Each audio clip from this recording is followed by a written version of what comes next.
Malgré que près de 85% de la population africaine ait recours à des systèmes d'assainissement autonomes, la couverture de services d'assainissement de qualité, répondant aux besoins de la population, demeure un défi en raison de la vétusté des équipements, du manque d'implication et d'accompagnement du secteur privé de l'assainissement dans la gestion, l'exploitation et l'entretien des systèmes d'assainissement.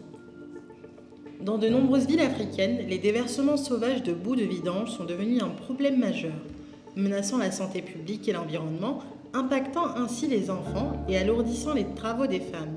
Des déchets mal gérés, des risques pour la santé et des écosystèmes fragilisés. C'est la réalité que connaissent trop de nos communautés. Pour améliorer ces problématiques liées à l'accès, l'Association panafricaine des acteurs de l'assainissement a lancé le projet Une ville, une station de traitement de boue de vidange. Ce qui est important pour nous au niveau de APA, c'est qu'aujourd'hui l'initiative Une ville, une station est devenue sa vision. APA a été créé en 2019 et aujourd'hui nous sommes 25 pays. L'importance aujourd'hui de cette initiative, c'est que la stratégie va vers les associations locales. Et depuis, on a dégagé une stratégie qui va accompagner ces associations locales dans le cadre de leur formation, de leur formalisation, mais surtout les préparer à pouvoir gérer ces stations de boue de vidange.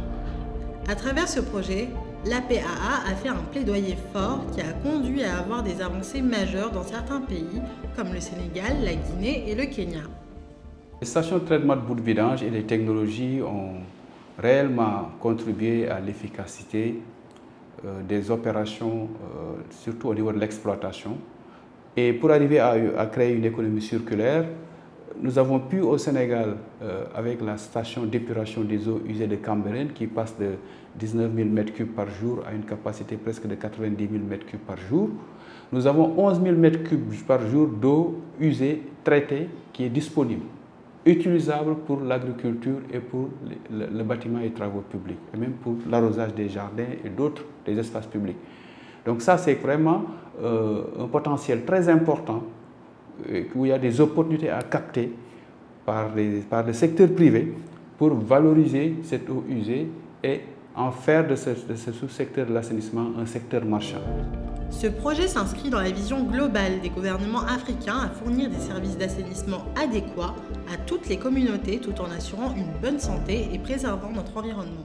C'est un processus qui découle de la volonté de l'État du Sénégal, notamment des plus hautes autorités, d'impliquer davantage le secteur privé dans le sous-secteur de l'assainissement. Et cette volonté s'est traduite en termes d'orientation politique dans les documents de politique sectorielle, notamment, j'ai à le dire déjà, la lettre de politique sectorielle de développement, mais auparavant nous avons ce qu'on appelle la loi SPEPA, la loi sur le service public d'eau potable et d'assainissement, donc qui a encadré en partie l'implication de plus en plus accrue du secteur privé. Parce qu'il fut un moment, on n'avait pas assez de stations. Donc aujourd'hui, ici à Dakar, on a 4 stations.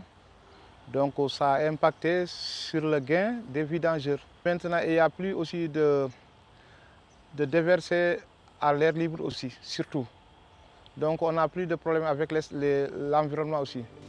Le projet Une ville, une station de traitement de boue de vidange, représente une solution pour garantir l'accès des populations africaines à des infrastructures et des services d'assainissement de qualité abordables. Il repose sur un engagement fort des opérateurs d'assainissement privés et la construction de stations de traitement de boue de vidange pour résoudre les défis du versement sauvage, à l'origine de problèmes de santé publique. Ensemble, nous transformons les défis en opportunités.